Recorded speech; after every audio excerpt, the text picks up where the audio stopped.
First, obviously, Terrence Bradley's a liar, right? Yes. Come on, he just is a liar. So the big question of the day was, when did you know the relationship started? And when did you know? So I'll just go through the attorneys real quick. I think Ashley Merchant, she's one of those attorneys who doesn't know when she's won. Right? So like even at the end, the judge is like, okay, give me all the text messages and we're done with it. Oh, but I still want to say one more thing. All right. I don't think we need to go back and forth any further. Ms. Merchant, you said to print out a complete chain of every text exchange with Mr. Bradley since you began corresponding with him. I'll give you the chance to do that, and you can follow up by email with that exhibit. It would be the complete chain without any deletions or removals, and we'll have that marked as Defense Exhibit 39. Thank you, Judge. I have got to respond, though. In court Friday at 1:57, when Mr. Abadi texted himself the screenshots, I literally wrote him, do you want any other screenshots? I have nothing to hide. You can download my phone if you want. So, all right, we're done. At that point, you shut up because you've won. He said, give me them all and we'll put them all in. But now she's still arguing for them to put it. Ridiculous. Right. I think, unfortunately, because she went first, she ate up a lot of the good questions that other attorneys were going to ask to get to the point. And that's what they kept saying. Ashley answered. Ashley Merchant said. Ashley Merchant said it. Another thing I'm going to say. I love Ashley. I think she's a fantastic attorney. She's great looking too. And she's the reason why we're here. Okay. But no, she's the reason why we're here. She's the one that got this information, right? He unfortunately, and I'll be to be honest, I think he was trying to honeypot her. 100%. Yeah. He was trying to suck on it. You're exactly right. Of course, it's a classic honeypot. You know, I got some information. You get the beautiful, blue-eyed, big-breasted, golden-haired attorney to come and say, tell me all your secrets. Yeah. And he's just hoping to just get a sniff, and he's saying everything, right? Attorney-client privilege, who cares? Who cares? Who cares? Just tell me in bed, right? Exactly. He got honeypotted, and he gave everything up. But the problem with her is that she didn't know how to ask the questions in a way to just get to the freaking point. Even at a point, I don't know if you saw earlier when the judge had to say, isn't this what you really want to ask? As to relevance, as to his personal knowledge, which is what 602 requires. Yeah, we're back to the same point, Ms. Merchant. his personal knowledge is what I'm asking him what he told me. But he hasn't yet told you how he knows that. And so unless he can establish why he should be testifying on this at all, then there's no relevance. And I don't know how he knows that. That would be the next question. But ask him how he knows it. I first have to establish that he said that. No, you don't. You could go the other way around. Yeah. Right? This is how you do it. Just ask it the other way. So I think they had more here to win, but I think they left a lot on the table. And I think it's because unfortunately Ashley Merchant didn't do as good of a job and it didn't seem like she was prepared at some points too. Because at TLA, you know this, whenever you cross-examination, I already know the questions I'm going to ask, and I already know the answers to those questions. Now, there's maybe sometime I'll ask a question where the answer should be obvious, but I don't really know. But that's a risk. Those questions are few and far between. But if I know I'm going to ask you A, B, C, D, and then if I know you've already said something with that answer, for instance, didn't you tell me that relationship started back in 2019? If you say no, we're going to text message, this, here it is. Here's why I said that. She's looking through, I don't know. I got to look through text messages. Here's my phone. That I've cut things off, and it's just the nature of how you have to print out screenshots. So in order to avoid that, I'm happy for him to refresh his memory with his own phone, if that would be... Well, I don't know if he's accepting your offer or not, so... Would that be easier for you? You can just provide the documents. Okay. Let's see.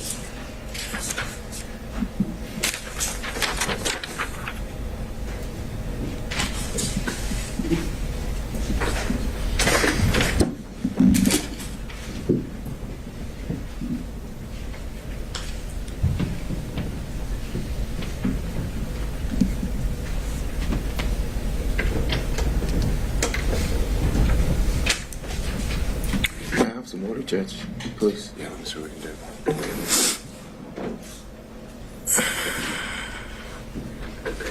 Sorry, Judge, I'm just trying to pull out all of the messages that you may need.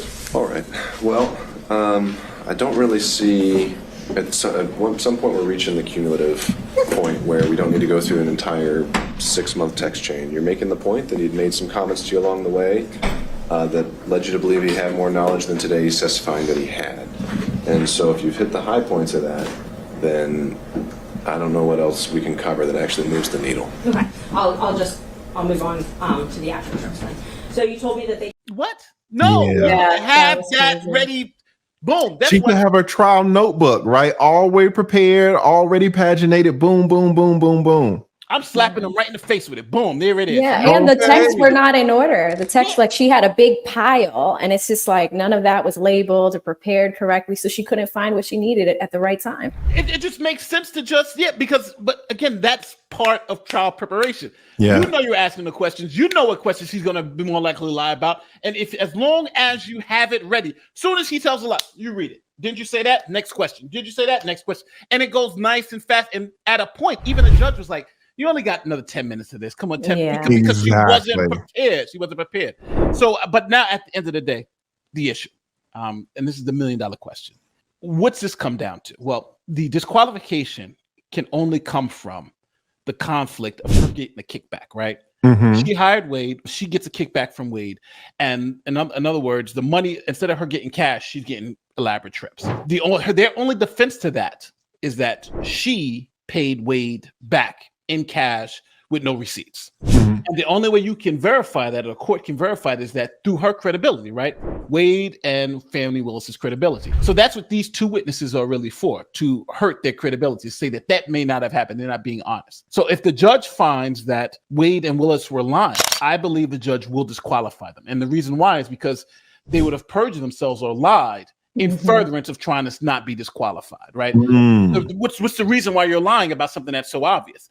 But if he doesn't find that they're lying, or there's not enough evidence to prove that they're lying, or if it's 50-50, then I know a lot of people are going to be sad in the chat. FanI Willis is going to win, because the court, if it tie goes to FanI Willis, and if he finds that it's even, he's going to find that, okay, well, this is even, so she's allowed to stay on the case, and he may write a nasty letter to the bar or something to complain about it, but that I think is likely to happen, because she's the queen of the South, and it's you guys think it's going to be easy for this judge, who's a brand new judge, who's been there for a little while, to take down the sitting DA in Fulton County. It's just going to be tough. It's going to be tough. Now, I'm not saying he can't do it, but I think there's enough here where he can say yes or he can say no, and I think he's justified either way. The last point, and let me just jump in. It needs to be stated that a lot of times, so much of this is in the judge's discretion, and a lot of times, if a judge hates you, I mean, that can kind of be the nail in the coffin. But this is not the case in their situation. He donated a little bit to her campaign, kind of worked up under her, so they have a very good relationship, right? So it's not like he has a bone to pick with her. He's not like he's some staunch Republican and is just going to try to screw her. But yeah, so I totally agree. Well, keep going. No, I think you're 110% right, based on that background. But then the last piece of this, I think that this was going to come to the head, because this week Friday, you guys will be covering it Friday. This week Friday, the judge is going to have to look at two things. Number one, closing arguments, right? And however they're going to do that's going to be crazy. But the one issue is that you guys heard about the GPS and stuff that's coming out, right? The GPS that was found. So the judge wants to do two things. First, he's going to determine if that thing is even relevant to this case. It's going to move the needle. And wait, let's go back. You said the GPS? The GPS, the cell tower stuff. Okay, yeah. Wait, let me jump in. Did you, well, no, go ahead, because I want to ask you about this. Apparently, FanI filed a motion or a response or something today, but I don't even know about it. I haven't read it or anything, so I didn't know if that related to. Yes, it does. It actually does. So, so the defendants came, as you guys know, the defendants came with GPS data saying that the cell towers that were being used were about Willis's house and Wade's house, and that's what they were attributed to track back and forth. Right now, some new questions about the personal life of Fulton County DA FanI Willis. Donald Trump's Georgia attorneys hired a private investigator to map calls between Fulton County's DA and a top special prosecutor she hired. It appears more than 2,000 text messages, 2,000 phone calls, and potentially 35 visits to her apartment were exchanged before Nathan Wade's hiring.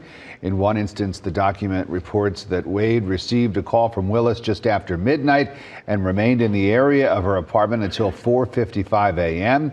An Emory University criminal and constitutional law professor says that this new data might cast doubts on Willis's testimony about the affair, and it could discredit it, making it harder for Willis and Wade to remain on Georgia's election interference case. So for those of you who don't know, when you use a cell phone, it connects to various towers. So when you're driving, you can see the various towers that it connects to, and you can trace the towers that it connects to, even if you're just using data. I mean, your phone is actually even face off.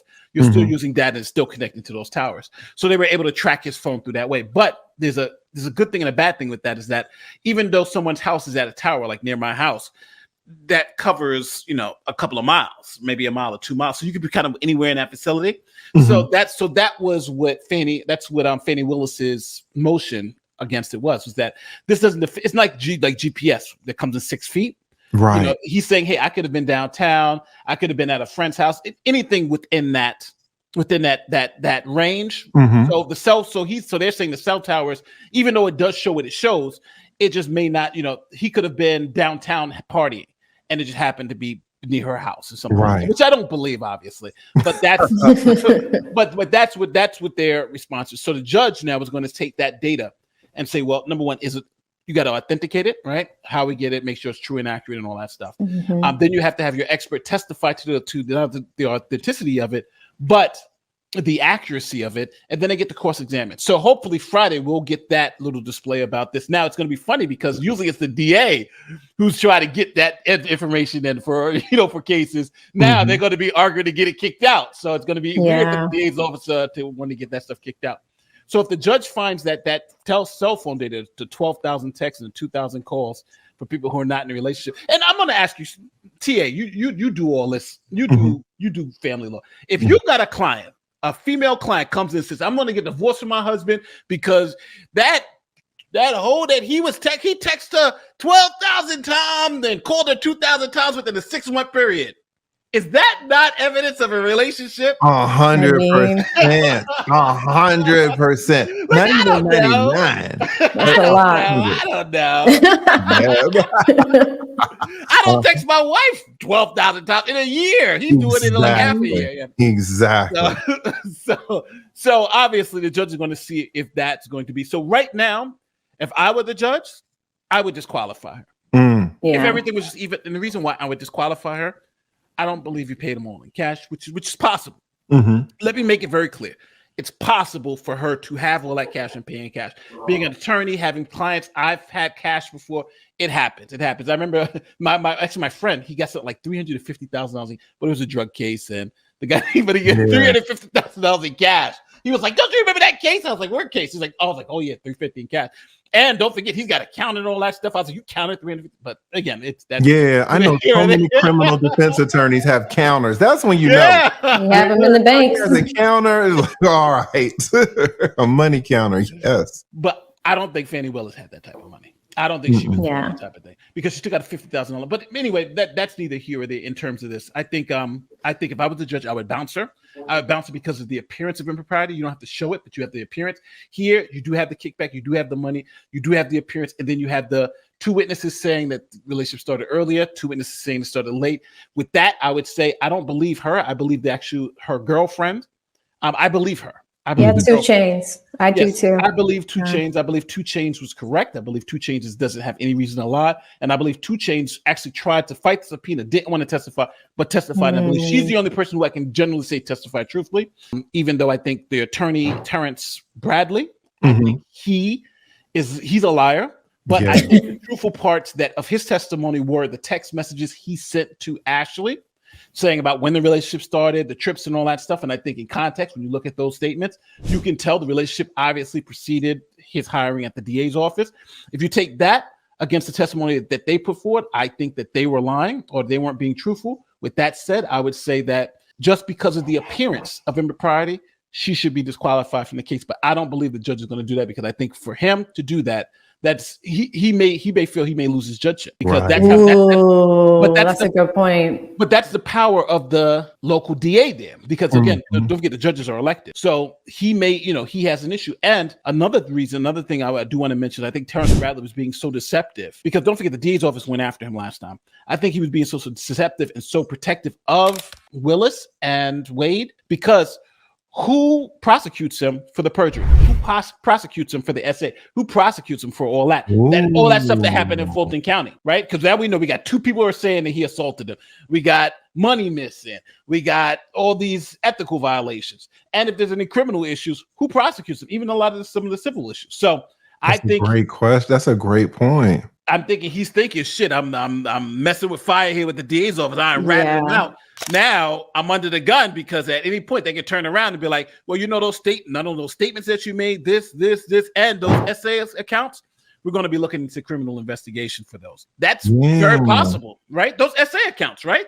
100%, because apparently the women showed up to testify. They weren't allowed to testify, but if that happened, let's say 2 years ago or something like that, it could well be within the statute of limitations. Well, we know it's within 2 years. It was 2020 when this happened. So it's in the 5 year, because usually it's a 5 year statute of limitations for sex assault. And also on the stand today, it was intimated. It was interesting. Ashley asked Terrence, didn't you get a call from Gabe? And he was like, yeah. Terrence like, yeah. And then didn't right after Nathan called one of your friends. And then Terrence was like, yeah. And then didn't right after that, you went out and hired 2 attorneys and you called me. So it's like, what was that about? What was Gabe calling you, Nathan calling one of your friends that would have you run out, hire 2 attorneys, and then call Ashley? You're like, what's going on with that? So there's kind of like some behind the scenes stuff as well, right? Oh yeah. So who knows if there was any like threats or anything? And there's a lot on the line. People have been threatened for so much less, much less. And Boots actually followed up on that after. I call Steve Sada Boots because he had those like nice, suede boots. And one thing that he had mentioned, he was kind of like, because he went after Ashley. One of his very last questions to Mr. Bradley was kind of along the lines of, has anybody contacted you from the prosecutor's office? Has anybody contacted you before you testified? Because I think he's trying to peel back on that a little bit more. Yeah, well, he wants to show if you remember the last couple of days, Steve Sadow always asks a couple of questions about, like, remember he said, did you go to Washington? Did you meet with President Biden? Like, he always wants to get the overarching political aspect to it, which I think is good, which is good for his client because that's what his client wants. Exactly. But I also think if Steve would have started today's questioning, it would have gone so much better. Right. Because if you notice, his questions were very precise about this one. He had, even before he started, make sure he has this one, because I'm going to be asking about these specifically. But he was cut off at the knees because she had asked the question so poorly before that he couldn't really ask him again. So I think Steve, but I think next time when they do this, they got to at least take some straw poll and say, listen, we're going to start with Steve to let him get the questions that we need answered, and then you can play around whatever you could do next. Right. I think Ashley will probably go last next time on Friday. She'll probably messed it all up today. The reason why everything was so crazy, because she messed it all up. And I feel bad for saying that because she's the honeypot that got us to the table. But exactly. It really would have been better if Steve or somebody else could have started, because the judge was just saying, hey man, ask and answer. We've gone over this, let's keep it moving. And she also got the most time out of any of the other attorneys. So if you would have given Steve all that time, he really would have worked Bradley. And Bradley's demeanor was different with Steve than it was with Ashley. Terrence, when he was talking with Ashley, he was very kind of defensive and fighting back and withholding and, lying. With Steve, I think he apologized to Steve like 4 or 5 different times. Oh, I apologize. Kind of kowtowing to him.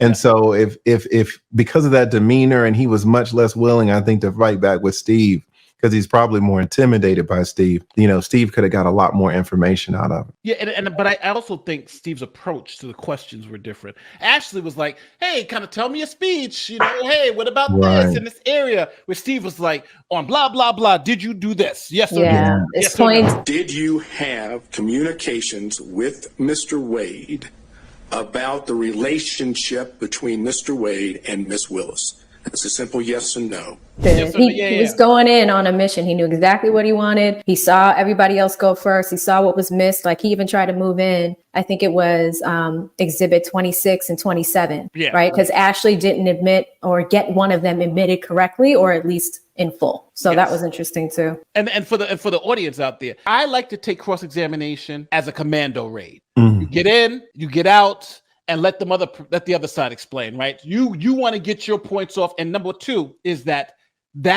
witness is not really saying anything. I don't think I need that witness to say on question examination yes or no. I don't need them to explain nothing. I don't need anything. Yes or no. Did you kill her? No. Did you do whatever? It's all leading questions. And as soon as they start wanting to go into more stuff, I'm cutting them off. No. Right. I'm sorry. I didn't. That's it. That's Steve. Steve is like that. Steve is he questions like I would question. But I think Merchant is questions like, well, how do you feel today? Do you remember sending me this? Blah blah blah. No. Do you remember? You sent me this text message that said blah blah blah blah blah. Yes or no? And now you see that it's even the way you ask the question is different. So that's why I think the tone. And I also think, let's just keep it real. Let's keep it real. He wanted to hit. He was sending those text messages because he was trying to hit. Let's keep it real. You know he was. He was trying to get some favor, right? He was trying to set an inside track, right? Trying to be nice. I scratch your back, you scratch mine, right? Yeah. Let me come on. Let me read the document to make sure it's all good. He knew what was going on. He was trying to get deeper and going down there to meet them in person. Like, come on. Exactly. He got honey. He got. It's a classic honey pot. She won't admit it. She's, because don't get me wrong. For those feminists out there, I understand she's a great attorney, but she honey potted him. I think it's clear. I think if you're from Atlanta, you're going to say he was honey potted, right? Like you from there, right? 100%. You are exactly right. You're exactly right. How do you think they're going to do the cross-examination with all these different attorneys? It's going to be a shit show. Everybody's stepping on each other and making these points. How do you think that's going to go down? Well, it's closing, so I'm thinking what they're going to do is they're going to try to figure out the way I would do closing, because again, it's the judge who kind of already knows this. The judge already knows. That's the thing. But you have to remember though that this is being televised, right? So it's like you're really doing it for the public, because the judge probably already knows what he's going to do. The judge will know what he's going to do before closing. He'll already know. The closing is not really going to sway him either way. But this is on TV. Everybody's looking. Again, when I started this stream up, in the middle of the stream, and I looked, there was like 12 channels streaming it. We had 14,000 people in here. So everybody's watching this stream, man. And so these attorneys want to get their stuff off and look good in front of the cameras. If there were no cameras allowed, the closing might go a lot faster, right? Everybody. But the thing is that you hit the high notes, right? And the high notes here are simple. They're obviously lying. This is the reason why. Blah, blah, blah, blah, blah. You just go right into it. Everything that could be verified with documents, they verified. Here it was. They verified this. Whatever could be from documents, you got to rely on their good word. But this is why their good word means nothing. You bring up the witnesses, the conflicts, and you call it a day. I think the case in turn is simple, but I think it's the political aspect of it that's given it so crazy. Because I think 90% of the time, this would probably be to be fair and honest. 90% of the time, this disqualification would be laughed out of court. Yeah, get exactly. Let's keep it real, TA. Right? You're right. Let's go. She's sleeping with the lead prosecutor. So what? Get the hell out of here with that. Yeah, exactly. But now since it's Trump, then it's kind of like, we may have an issue here. So it's just the nature of the beast. You got to take it a little bit more seriously. Yeah, AV, what were you going to say? I was going to say, how much time do you think each person's going to get? Because if they're starting at 1 o'clock, we could all be streaming until like 7 p.m. No, this judge is not going to like that. So the judge did give them two options. One, they'll each get a certain amount of time, maybe 5-10 minutes. So because it's like 16 of them, or I think 15 or 16 of them, but they'll get maybe 5 or 10 minutes to run that, so that won't be too long. Or they can take one big chunk of time and have one or two attorneys make the arguments for that one big chunk of time, and then the prosecution will have the opposite amount of time, because they're not going to do it they'll do it defense and prosecution. So the prosecution will have a certain amount of time, but then the defense will have the exact same amount of time chopped up into those individual pieces, which makes sense. Because the judge is probably not going to want to go after 5 p.m. for closing on this, man. The judge will start at 1, but I'll give you all till 5 o'clock maybe, and then we're out. Because the judge is already going to know. Maybe he won't know what he's going to do, but it's improbable that the argument is going to sway him. He might need more time to think about it. I don't know when he's going to issue his ruling. That'll be interesting. Well, usually if it's a no, it'll be from the bench. Mm-hmm. Generally, if it's a no, it's from the bench. But if it's a yes, I think he may put it down on some paper and have his poor law clerk type it out. But because again, you have to put the argument, and there's a lot of evidence here for this crazy hearing. But I think if he's going to deny, he can just deny from the bench. Because don't forget, he even said next week we got 2 murder trials starting. We got this. We got this. Yeah. So they don't have enough time to be playing around with this little foolishness. And then they got this trial, and these are defendants to go through. So I think they played enough with this. I think the judge knows tonight. How he's going to rule. Right. Mm-hmm. And I think you just got to go through the motions with it. So if he does end up deciding that FanI's off, what do you think that means to the underlying case? Do you think it's going to get reassigned to another county, or do you think if it is reassigned that the new county is going to pick it up, or are they going to just decline to prosecute it? Kind of what's your take on it? Well, see, this is, I think you guys have the same issue we have up here in New York. Mm-hmm. We have huge district attorney's office, and then these minor little bitty ones around. So exactly. So for instance, in New York, Brooklyn District Attorney's Office is the largest one in the United States. Number 2 is Queens, and number 3 is Manhattan. Like they literally run down like that. We got like the top 5, 3 out of the top 5 are all in New York City, the largest district attorney's offices. So they have a lot of money and funds to do 19 people RICO cases and stuff like that. But even in Atlanta, you still had to bring other people in. But I don't think those other counties have DA offices as major, because look, just so everybody understands, Fulton County is the crown jewel of Georgia. That's where the most people live. That's where the most money's at. So that is where it's at. That's where you have the most attorneys, the largest district attorney's office, and the most money. If they have to move that to somewhere, you have to find a DA's office that, number one, can either get paid from the state to fund this prosecution, or find the money themselves, which I don't think any of them will have to do.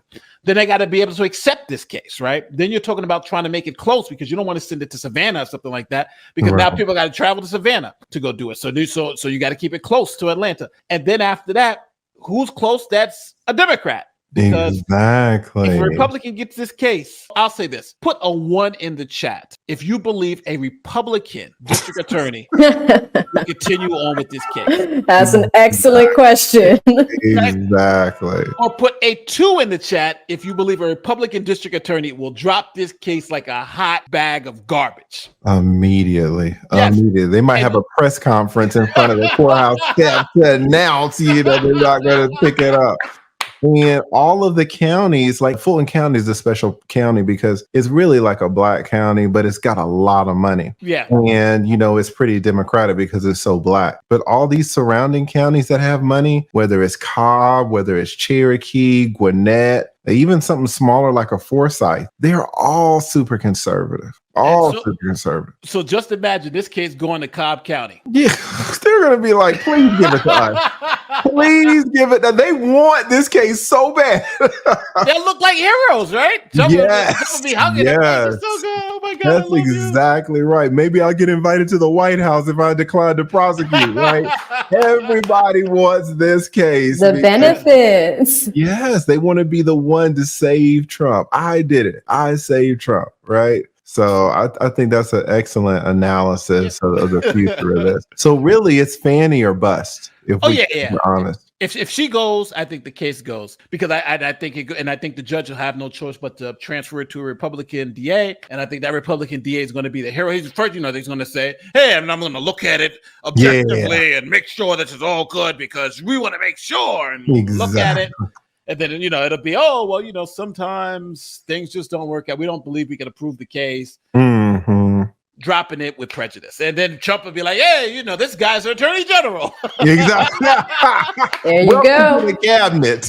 That's how the rules are. That's what Fannie's looking for. Fannie's looking for, I convict Trump, and this might be a good, but I think she's ruined that. But there would be a good attorney general, you know, first black woman, because you know Biden's gonna be looking for a black woman. First black woman, you know. That's the thing, man. For Fannie's career to continue, she really needs Biden to win this presidency. She really, really does. Because, I mean, I'll be honest with you guys, down here in Atlanta, in terms of like black women, Fannie still has some support. I don't even want to make our sisters look bad, but a lot of sisters really like the bravado and telling people how it is and who's going to check me, boo. And, you know, I'm independent and you're not going to break me. So they like that. And a lot of people, a lot of black women would still support Fannie. You know, now black men, not so much. I can absolutely see Terrence's career being absolutely destroyed. Nathan, you know, there'll be some black people that hire Nathan. They'll forget Nathan,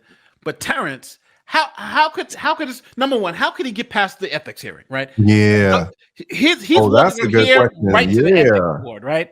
He gave up his client's secrets. He gave up his everything, right? He gave it all up to a woman who got a pretty face and big breasts. That he gave it all up to her in text message form. Oh my God.